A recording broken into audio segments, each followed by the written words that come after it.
Hello, Prerna students. Today, we will discuss Chapter 7, Interpersonal Skills.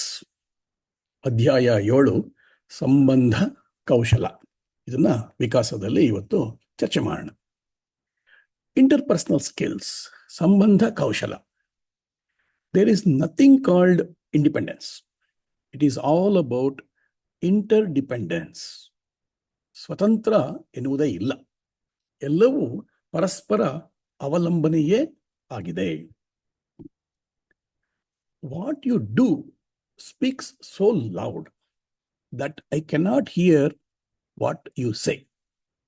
Ralph Waldo Emerson ಹೇಳಿರೋದು, ನೀನೇನು ಮಾಡುತ್ತೀಯ ಎನ್ನುವುದು ಎಷ್ಟು ಜೋರಾಗಿ ನುಡಿಯುತ್ತದೆ ಎಂದರೆ ನೀನೇನು ಹೇಳುತ್ತಿರುವೆ ಎನ್ನುವುದು ನನಗೆ ಕೇಳಿಸುವುದೇ ಇಲ್ಲ. ಆದ್ದರಿಂದ action speaks louder than words ಅಂತ ಹೇಳ್ತಾರೆ. ನಾವು ಏನು ಮಾಡ್ತೀವಿ ಅದನ್ನ ಎಲ್ಲರೂ ನೋಡ್ತಾರೆ ಹೊರತು ನಾವು ಏನು ಹೇಳ್ತೀವಿ ಅನ್ನೋದು ಅಲ್ಲ. How to develop good interpersonal skills, ಉತ್ತಮ ಸಂಬಂಧ ಕೌಶಲವನ್ನು ಬೆಳೆಸ್ಕೊಳ್ಳುವುದು ಹೇಗೆ? ಯಾವ ಅಂಶಗಳು, components we have to focus. Friendliness ಅಂದರೆ ಸ್ನೇಹಪರತೆ. Under friendliness you should have empathy and sympathy and sensitivity. ಅಂದರೆ ಎಂಪತಿ ಅಂದರೆ ಅನುಭೂತಿ, ಸಿಂಪತಿ ಅಂದರೆ ಸಹಾನುಭೂತಿ, ಮತ್ತು ಸಂವೇದನಾಶೀಲತೆ ಅಂದರೆ ಸೆನ್ಸಿಟಿವಿಟಿ. ದೆನ್ ಕಮ್ಯುನಿಕೇಷನ್ ಅಂದರೆ ಸಂವಹನ. ಕಮ್ಯುನಿಕೇಷನ್ನಲ್ಲಿ ಯು ಹ್ಯಾವ್ ರೆಸಿಪ್ರಾಸಿಟಿ ಅಂದರೆ ಪ್ರತಿಸ್ಪಂದನ, ಎಟಿಕೆಟ್ ಅಂದರೆ ನಡವಳಿಕೆ, ಹೆಲ್ತಿ ಡಿಸ್ಟೆನ್ಸ್ ಅಂದರೆ ಸ್ವಸ್ಥ ಅಂತರ, ಒಳ್ಳೆಯ ಅಂತರವನ್ನು ಕಾಪಾಡ್ಕೊಳ್ಳೋದು. Then you have personal ethics ಅಂದರೆ ವೈಯಕ್ತಿಕ ನೀತಿಗಳು. ಅದರಲ್ಲಿ ಟಾಲರೆನ್ಸ್ ಅಂದರೆ ತಾಳ್ಮೆ, ಪಾಸಿಟಿವ್ ಆಟಿಟ್ಯೂಡ್ ಅಂದರೆ ಸಕಾರಾತ್ಮಕ ದೃಷ್ಟಿಕೋನ. ಇನ್ನೊಂದು ಕಾಂಪೊನೆಂಟ್ ಅಂಶ ಏನಂದ್ರೆ ಸೆಲ್ಫ್ ಅವೇರ್ನೆಸ್, ಆತ್ಮ ಪ್ರಜ್ಞೆ. ಒಂದೊಂದಾಗಿ ನೋಡೋಣ. ಎಂಪತಿ ಅಂದರೆ ಅನುಭೂತಿ, awareness of another persons feelings ಅಂದರೆ ಇನ್ನೊಬ್ಬರ ಅನಿಸಿಕೆಗಳನ್ನು ಗ್ರಹಿಸುವ ಪ್ರಜ್ಞೆ ಇರಬೇಕು. ಅವರು ಕೂಡ ನಮ್ಮ ಹಾಗೆ ಮನುಷ್ಯರು, ಅವರಿಗೂ ಫೀಲಿಂಗ್ಸ್ ಇರುತ್ತೆ ಅನ್ನೋದು ನಮಗೆ ಯಾವಾಗಲೂ ಗೊತ್ತಿದ್ದರೆ ನಮ್ಮ ಸಂಬಂಧ ಕೌಶಲಗಳು ಬೆಳೆಯುತ್ತೆ. Interpersonal skills will develop. Next, sympathy and sensitivity, ಸಹಾನುಭೂತಿ ಮತ್ತು ಸಂವೇದನಾಶೀಲತೆ ಅಂದರೆ ಶೋಯಿಂಗ್ ದಟ್ ಯು ಕೇರ್, ಕಾಳಜಿ ತೋರಿಸೋದು. ಈಗ ಅವರು ಕೂಡ ನಮ್ಮ ಹಾಗೆ ಮನುಷ್ಯರು ಅಂತ ಅಂದ್ಕೊಂಡ್ಮೇಲೆ ಅವ್ರ ಬಗ್ಗೆನೂ ಕಾಳಜಿ ತೋರಿಸೋದು.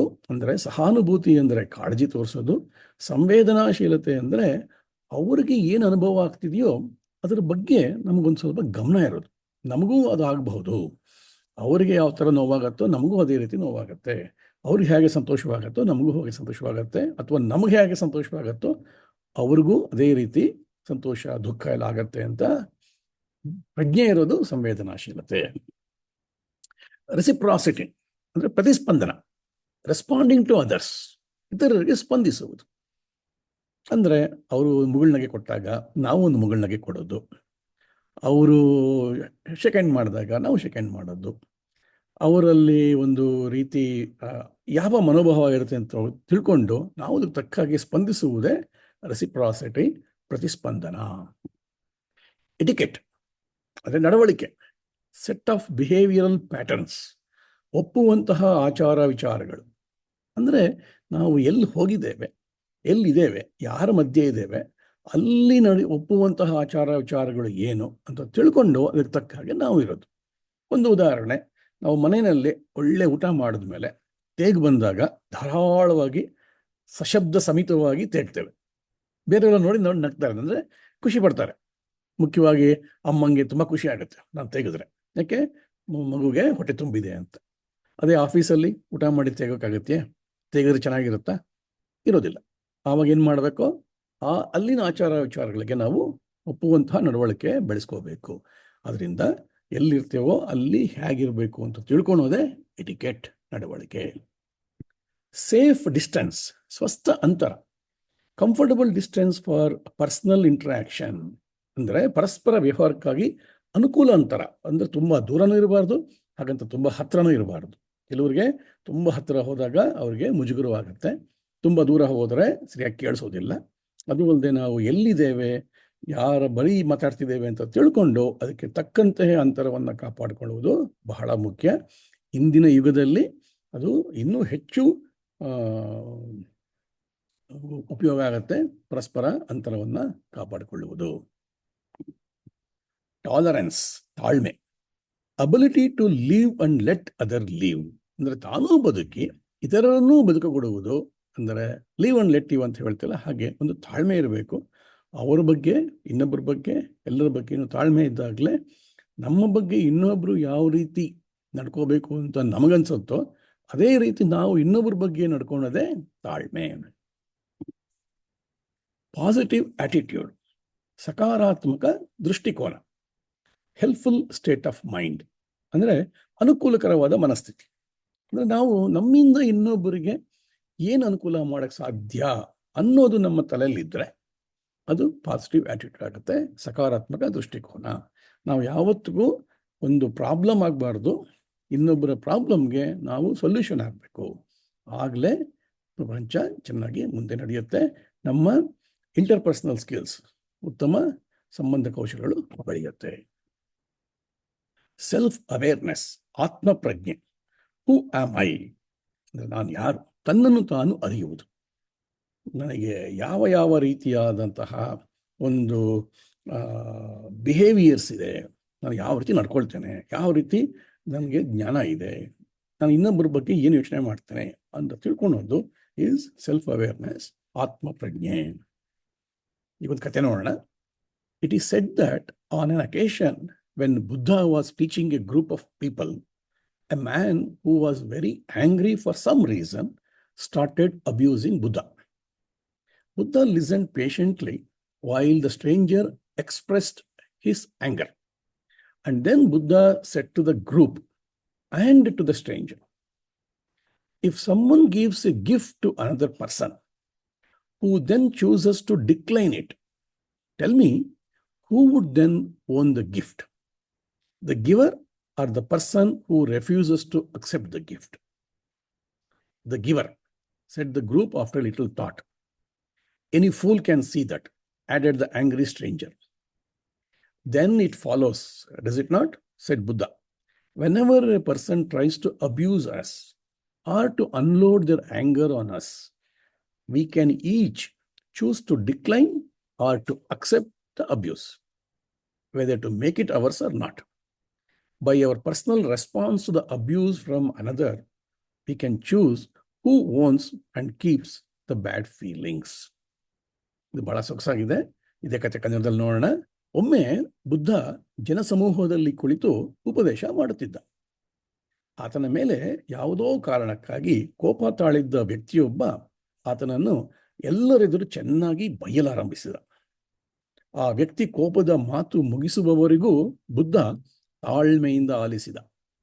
ಆ ಬಳಿಕ ಬುದ್ಧ ಆ ವ್ಯಕ್ತಿ ಹಾಗೂ ಜನಸಮೂಹವನ್ನು ಕುರಿತು ಕೇಳಿದ, ಯಾರಾದರೂ ನಿಮಗೆ ಕಾಣಿಕೆ ಕೊಟ್ಟರೆ ಅದನ್ನು ನೀವು ನಿರಾಕರಿಸಿದರೆ ಆ ಕಾಣಿಕೆ ಯಾರ ಬಳಿ ಉಳಿಯುತ್ತದೆ?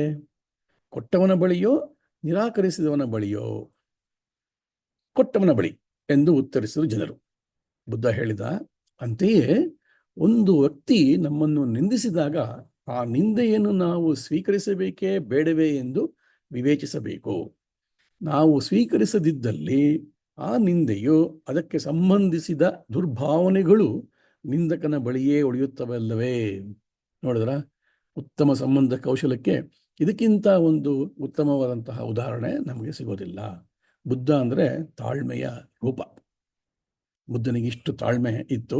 ನಾವೆಲ್ಲರೂ ಬುದ್ಧರಾಗದೆ ಹೋದರೂ ಕೂಡ ಈ ಕಥೆಯಿಂದ ನಾವು ನೀತಿ ಕಲ್ತ್ಕೊಂಡು ಇದನ್ನು ನಾವು ನಮ್ಮ ಸಂಬಂಧ ಕೌಶಲ್ಯಗಳನ್ನ ಬೆಳೆಸೋದಕ್ಕೆ ಬಳಸ್ಕೊಂಡ್ರೆ ನಾವು ಈ ಮುಂದೆ ಹೇಳಿದ ಎಲ್ಲ ಅಂಶಗಳು ಕೂಡ ಈ ಒಂದು ಸಣ್ಣ ಕಥೆಯಲ್ಲೇ ಕಾಣುತ್ತೆ. ಮುಖ್ಯವಾಗಿ ತಾಳ್ಮೆ, ಎಂಪತಿ ಅಂತೀವಲ್ಲ, ಇನ್ನೊಬ್ಬರ ಬಗ್ಗೆ ಅವರು ಕೂಡ ನಮ್ಮ ಹಾಗೆ ಮನುಷ್ಯರು ಅಂತ. ಇಲ್ಲಿ ಒಬ್ಬ ವ್ಯಕ್ತಿ ಯಾವುದೋ ಕಾರಣಕ್ಕೆ ಕೋಪ ಬಂದಿದೆ, ಇವತ್ತು ಯಾಕೋ ಮನಸ್ಥಿತಿ ಸರಿ ಇಲ್ಲ, ಸ್ವಲ್ಪ ಅರ್ಥ ಮಾಡ್ಕೊಳ್ಳೋಣ, ಒಂದು ದಿನ ಬೈಲಿ ಬಿಟ್ಬಿಡೋಣ ಅಂತ ಬಿಡುವಂತಹ ಒಂದು ಉತ್ತಮ ಗುಣ.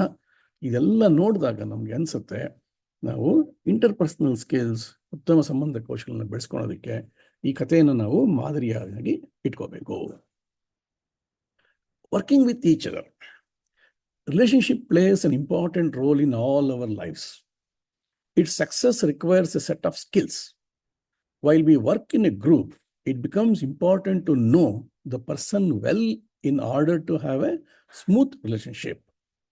The problem arises when we don't understand ourselves and the others and start making assumptions. This picture shows how we misunderstand or misinterpret. Picture ತೋರಿಸ್ತೇವೆ. ಪರಸ್ಪರರೊಂದಿಗೆ ಕೆಲಸ ಮಾಡುವಾಗ ಸಂಬಂಧಗಳು ನಮ್ಮೆಲ್ಲರ ಜೀವನದಲ್ಲಿ ಪ್ರಮುಖ ಪಾತ್ರವನ್ನು ವಹಿಸುತ್ತವೆ. ಅದರ ಯಶಸ್ಸಿಗೆ ಕೆಲವು ಕೌಶಲಗಳು ಬೇಕಾಗುತ್ತವೆ. ಅದರಲ್ಲೂ ತಂಡದಲ್ಲಿ ಕೆಲಸ ಮಾಡುವಾಗ ಸಂಬಂಧಗಳನ್ನು ಸುಗಮವಾಗಿಸಿಕೊಳ್ಳಲು ಆ ವ್ಯಕ್ತಿಗಳ ಕುರಿತಾಗಿ ಚೆನ್ನಾಗಿ ತಿಳಿದುಕೊಂಡಿರುವುದು ಬಹಳ ಮುಖ್ಯ. ನಮ್ಮನ್ನು ನಾವೇ ಸರಿಯಾಗಿ ಅರಿತುಕೊಳ್ಳಲಾಗದಿದ್ದಾಗ ಇತರರು ನಮ್ಮ ಕುರಿತಾಗಿ ಕಲ್ಪನೆಗಳನ್ನು ಮಾಡಿಕೊಳ್ಳಲು ಆರಂಭಿಸಿದಾಗ ಸಮಸ್ಯೆಗೆ ಎಡೆಯಾಗುತ್ತದೆ. ನಾವು ಹೇಗೆ ಅಪಾರ್ಥ ಮಾಡಿಕೊಳ್ಳುತ್ತೇವೆ ಮತ್ತು ತಪ್ಪು ಅಭಿಪ್ರಾಯಗಳನ್ನು ಪಡುತ್ತೇವೆ ಎನ್ನುವುದನ್ನು ಈ ಚಿತ್ರ ತೋರಿಸುತ್ತದೆ. ಇಲ್ಲಿ ನೋಡಿ, ಇಲ್ಲಿ ಬಿಲ್ ಅಂತ ಒಬ್ಬ ವ್ಯಕ್ತಿ, ಜಾನ್ ಅಂತ ಇನ್ನೊಬ್ಬ ವ್ಯಕ್ತಿ. ಮೊದಲನೇ ಸ್ಟೆಪ್ಪಲ್ಲಿ what Bill wants to say. So ಬಿಲ್ಗೇನು ಹೇಳಬೇಕು ಅಂತ ಮನಸ್ಸಿನಲ್ಲಿದೆ. ಆದರೆ ಅದನ್ನ ಹೇಳಬೇಕಾದ್ರೆ ಎರಡನೇ ಸ್ಟೆಪ್ಪಲ್ಲಿ ವಾಟ್ ಬಿಲ್ ಆಕ್ಚುಲಿ ಸೇಸ್. ಕೊನೆಗೆ ಬಿಲ್ ಅನ್ನೋನು ಏನು ಹೇಳ್ದ, ಏನು ಅನ್ಕೊಂಡಿದ್ದ ಅದು ಬೇರೆ, ಏನು ಹೇಳ್ದ ಕೆಲವು ಸಲ ಬೇರೆ ಆಗ್ಬಿಡುತ್ತೆ. ಇನ್ನ ಇಬ್ಬರ ವ್ಯಕ್ತಿಗಳ ಮಧ್ಯೆ ಒಂದು ಪರ್ಸನಲ್ ಫಿಲ್ಟರ್, ಅಂದರೆ ನಮ್ಮ ಪೂರ್ವಗ್ರಹಗಳಿರುತ್ತಲ್ಲ, ನಾವು ಇನ್ನೊಬ್ಬರ ಬಗ್ಗೆ ಏನು ಅನ್ಕೊಂಡಿರ್ತೇವೆ ಅಥವಾ ನಾವೇ ಏನು ತಿಳ್ಕೊಂಡಿರ್ತೇವೆ, ಇದೆಲ್ಲ ನಮ್ಮ ಪರ್ಸನಲ್ ಫಿಲ್ಟರ್ ಆಗ್ಬಿಡುತ್ತೆ. ಆ ಫಿಲ್ಟರ್ ಮುಖಾಂತರ ಈ ವಿಷಯ ಬಂದಾಗ, ಜಾನ್ ಹತ್ರ ಬಂದಾಗ ಮೂರನೇ ಸ್ಟೆಪ್ಪಲ್ಲಿ ವಾಟ್ ಜಾನ್ ಹಿಯರ್ಸ್, ಅವನೇನು ಕೇಳಿಸ್ಕೊಂಡ. ಎಷ್ಟೋ ಸಲ ನಾವು ಕೇಳಿಸ್ಕೊಂಡ್ರೂ ತಪ್ಪು ಮಾಡ್ತೇವೆ, ಅರ್ಧಕ್ಕರ್ಧ ಕೇಳಿಸ್ಕೊಳ್ತೇವೆ. ಅದರಿಂದ ಏನು ಕೇಳಿಸ್ಕೊಂಡ್ಮೇಲೆ ವಾಟ್ ಜಾನ್ ಅಂಡರ್ಸ್ಟ್ಯಾಂಡ್ಸ್, ಅದರಲ್ಲಿ ಏನು ಅರ್ಥ ಮಾಡ್ಕೊಂಡ. ಇದು ನಾಲ್ಕನೇ ಸ್ಟೆಪ್. ಐದನೇ ಸ್ಟೆಪ್ಪಲ್ಲಿ what John wants to say in response. So Bill ಏನೋ ಹೇಳಿದ್ದನ್ನ ಫಿಲ್ಟರ್ ಮುಖಾಂತರ ಬಂದಿದ್ದನ್ನ ಜಾನ್ ಕೇಳಿಸ್ಕೊಂಡ, ಅದನ್ನು ಬೇರೆ ರೀತಿ ಅರ್ಥ ಮಾಡ್ಕೊಂಡ. ಆ ಅರ್ಥ ಮಾಡ್ಕೊಂಡಿದ್ದನ್ನ ಹೇಗೋ ಹೇಳಬೇಕು, ಅದು ಕೊನೆಗೆ ಇದೇ ಫಿಲ್ಟರ್ ಮುಖಾಂತರ ಬರುತ್ತೆ ಬಿಲ್ಗೆ. ಬಂದಾಗ what John actually says in response. So ಇಲ್ಲಿ ನೋಡಿ, ಬಿಲ್ ಅನ್ಕೊಂಡಿದ್ದಕ್ಕೂ ಕೊನೆಗೆ ಜಾನ್ ಅವನಿಗೆ ಹೇಳಿದ್ದಕ್ಕೂ 6 ಡಿಫ್ರೆಂಟ್ ಫಿಲ್ಟರ್ಗಳಾಗ್ಬಿಟ್ಟಿದೆ. ಇದು ನಮ್ಮಲ್ಲಿ ದಿನನಿತ್ಯ ಆಗ್ತಿರುತ್ತೆ. ನಾವು ಸ್ವಲ್ಪ ಕೂಲಂಕುಷವಾಗಿ ನಾವು ನೋಡಿದ್ರೆ ಇಬ್ಬರು ಮಾತಾಡಿದಾಗ ಕೊನೆಗೆ ಅವರಿಬ್ಬರು ಒಬ್ರಿಗೊಬ್ರು ಏನು ಹೇಳಿದ್ರು, ಏನು ಅರ್ಥ ಮಾಡ್ಕೊಂಡ್ರು, ಏನು ಮಾಡಿದ್ರು ಅನ್ನೋದಕ್ಕೆ ಎಷ್ಟೋ ಸಲ ಬಹಳ ವ್ಯತ್ಯಾಸ ಇರುತ್ತೆ. ಈ ವ್ಯತ್ಯಾಸಗಳನ್ನು ತೆಗೆದು ನಾನು ಏನು ಅನ್ಕೊಂಡಿದ್ದೀನೋ ಅದನ್ನೇ ನೀವು ಅರ್ಥ ಮಾಡಿಕೊಂಡ್ರೆ, ಅಥವಾ ನೀವೇನು ಅನ್ಕೊಂಡ್ರು ಅದು ನಾನೇ ಅರ್ಥ ಮಾಡಿಕೊಂಡ್ರೆ ನಮ್ಮ ಇಂಟರ್ಪರ್ಸನಲ್ ಸ್ಕಿಲ್ಸ್ ಬಹಳ ಚೆನ್ನಾಗಿ ಇರುತ್ತೆ. ಈ ಚಿತ್ರ ತುಂಬ ಚೆನ್ನಾಗಿ ಎಕ್ಸ್ಪ್ಲೇನ್ ಮಾಡುತ್ತೆ. ನಾವು ಇದನ್ನು ಯಾವಾಗಲೂ ಗಮನದಲ್ಲಿಟ್ಕೊಂಡಿರಬೇಕು. ನಿಮಗೆಲ್ಲರಿಗೂ ಶುಭ ಹಾರೈಕೆಗಳು, ಬೆಸ್ಟ್ ವಿಶಸ್.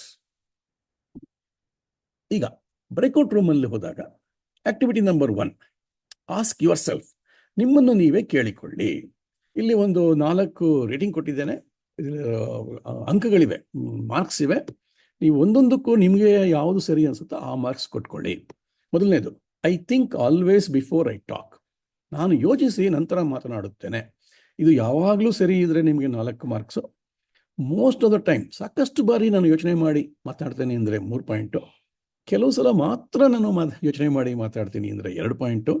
ನಾನು ಯೋಚನೆ ಮಾಡಲ್ಲ, ಸುಮ್ಮನೆ ಮಾತಾಡ್ತೀನಿ ಅಂತ ನಿಮಗೆ ಅನಿಸಿದ್ರೆ 1 ಪಾಯಿಂಟು ನಿಮಗೆ ನೀವೇ ಕೊಟ್ಕೊಳ್ಳಿ. ಆಮೇಲೆ ಎರಡನೇದು, I am confident about my self. ನನಗೆ ನನ್ನ ಬಗ್ಗೆ ಆತ್ಮವಿಶ್ವಾಸವಿದೆ. ಅದು ಯಾವಾಗಲೂ ನಿಜ ಆದರೆ 4, ಸಾಕಷ್ಟು ಬಾರಿ ಮೋಸ್ಟ್ ಆಫ್ ದ ಟೈಮ್ಸ್ ಆದರೆ 3, ಕೆಲವು ಸಲ ಆದರೆ 2, ಇಲ್ಲ ಅಂದರೆ 1. I listen to others well. ನಾನು ಬೇರೆಯವರು ಮಾತನಾಡುವಾಗ ಚೆನ್ನಾಗಿ ಕೇಳಿಸ್ಕೊಳ್ತೇನೆ ಅಂತಿದ್ದಾಗ ಯಾವಾಗಲೂ ಅದರ 4, ಮೋಸ್ಟ್ ಆಫ್ ದ ಟೈಮ್ 3, ಕೆಲವು ಸಲ 2, ಇಲ್ಲ ಅಂದರೆ 1. ಕೊನೆಗೆ ಆಮೇಲೆ I am concerned about others. ನನಗೆ ಇತರರ ಬಗ್ಗೆ ಕಾಳಜಿ ಇದೆ. ಯಾವಾಗಲೂ ಕಾಳಜಿ ಇದ್ದರೆ 4, ಸುಮಾರು ಸಲ ಇದ್ದರೆ 3, ಕೆಲವು ಸಲ ಇದ್ದರೆ 2, ಇಲ್ಲ ಅಂದರೆ 1. I do not get angry quickly. ನನಗೆ ಬೇಗ ಕೋಪ ಬರೋದಿಲ್ಲ. ನನಗೆ ಯಾವಾಗಲೂ ಅಷ್ಟೇ ಬೇಗ ಕೋಪ ಬರೋದಿಲ್ಲ ಅಂದರೆ 4, ಸುಮಾರು ಸಲ ಬೇಗ ಕೋಪ ಬರಲ್ಲ, ಕೆಲವು ಸಲ ಬರುತ್ತೆ ಅಂದರೆ 3, ಕೆಲವು ಸಲ ಮಾತ್ರ ಬೇಗ ಕೋಪ ಬರಲ್ಲ, ಸುಮಾರು ಸಲ ಕೋಪ ಬರುತ್ತೆ ಅಂದರೆ ಜಾಸ್ತಿ ಕೋಪಗಳು ಬರುತ್ತೆ ಅಂದರೆ 2, ಮುಂಗೋಪಿ ಯಾವಾಗಲೂ ಕೋಪ ಅಂದರೆ 1. ಹಾಕ್ಕೊಂಡು 1, 2, 3, 4, 5 ಪ್ಯಾರಾಮೀಟರ್ಸ್ ಇದೆ. ಅಂದರೆ 20 ಅಂಕ ಬಂತು ಅಂದರೆ ನಿಮ್ಮ ಇಂಟರ್ಪರ್ಸನಲ್ ಸ್ಕಿಲ್ಸ್ ಬಹಳ ಚೆನ್ನಾಗಿದೆ ಅಂತ 5 ಅಂಕ ಬಂದರೆ ಬಹಳ ಉತ್ತಮಪಡಿಸ್ಕೋಬೇಕು ಅಂತ. 5ರಿಂದ 20 ಎಲ್ಲಿದ್ರೂ ಕೂಡ ಯಾವ್ಯಾವ ಏರಿಯಾದಲ್ಲಿ ನೀವು ಇಂಪ್ರೂವ್ ಮಾಡ್ಕೋಬೇಕು ಅಂತ ಗೊತ್ತಾಗುತ್ತೆ. ಇದನ್ನು ನೀವು ಎಷ್ಟು ನಿಮ್ಮ ಡಿಸ್ಕಸ್ ಮಾಡೋಕ್ಕಾಗತ್ತೆ ಗ್ರೂಪಲ್ಲಿ ಅಷ್ಟನ್ನ ಡಿಸ್ಕಸ್ ಮಾಡೋದು ಬೇಡ, ಬರೀ ಅಂಕಗಳು ಕೊಡ್ತೀನಿ ಅಂದರೆ ಅಂಕಗಳು ಕೊಡಿ, ಪರವಾಗಿಲ್ಲ. ಇದಾದ ಮೇಲೆ 2ನೇ activity, which of the following interpersonal skills you like to improve and why? ಕೆಳಗಿನ ಯಾವ ಸಂಬಂಧ ಕೌಶಲವನ್ನು ವೃದ್ಧಿಗೊಳಿಸಲು ನೀವು ಇಚ್ಛಿಸುತ್ತೀರಿ, ಏಕೆ? ಫ್ರೆಂಡ್ಲಿನೆಸ್, ಸ್ನೇಹಪರತೆನ ಇಂಪ್ರೂವ್ ಮಾಡ್ಕೋಬೇಕಾ, ಮಾತಾಡಿದ್ರ ಬಗ್ಗೆ. ಕಮ್ಯುನಿಕೇಷನ್, ಸಂವಹನ ಇಂಪ್ರೂವ್ ಮಾಡ್ಕೋಬೇಕಾ. ಪರ್ಸನಲ್ ಎಥಿಕ್ಸ್, ವೈಯಕ್ತಿಕ ನೀತಿ ಇಂಪ್ರೂವ್ ಮಾಡ್ಕೋಬೇಕಾ. ಸೆಲ್ಫ್ ಅವೇರ್ನೆಸ್, ಆತ್ಮಪ್ರಜ್ಞೆಯನ್ನು ಇಂಪ್ರೂವ್ ಮಾಡ್ಕೋಬೇಕಾ, ಹೆಚ್ಚಿಸ್ಕೋಬೇಕಾ. ಯಾವುದು ನೀವು ಇನ್ನು ಮುಂದೆ ಇಂಪ್ರೂವ್ ಮಾಡ್ಕೊಳಕ್ಕೆ ಪ್ರಯತ್ನ ಪಡ್ತೀರ ಅನ್ನೋದನ್ನು ಎಕ್ಸ್ಪ್ಲೇನ್ ಮಾಡಿ. ಇವತ್ತು ನೀವು ಏನನ್ನು ಹೇಳ್ತೀರಿ, ನಾಳೆ ಅದರ ಬಗ್ಗೆ ನಿಮಗೆ ಕುತೂಹಲ, ಆಸಕ್ತಿ ಹೆಚ್ಚಾಗಿ ಅದು ಇಂಪ್ರೂವ್ಮೆಂಟ್ ನಿಮಗೆ ಗೊತ್ತಾಗ್ದೇ ಆಗತ್ತೆ.